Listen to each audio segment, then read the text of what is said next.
ई बलबसपुर सभे तुमके या मने ठानबे गई थी आउडे कहछन गौलिया रामायण रो कथा कहछन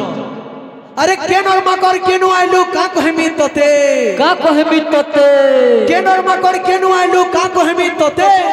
और माकड़ वाली छानली बेला टाइम देखुछु मते नहीं जाने आज मारबी तते केनता बुद्धि करबो अरे की है जे नहीं चिन्ह तू आज बने करी चिन्हबू ई गौलिया रामायण सारी देई छे बही पूरा देखि पाइले लंकार माझी घिड़घिड़ानो थाइले किए गुटी आसी छे बोली रावण आगे कहले रावण सुनी महारिसा कहला लोग को हेला तोसा ई माझी जन के बुलु छो और छोट कोटा के एड़खी करी सभा आगे गुलु छो के आउ छे के जाउ छे के करू छे गंती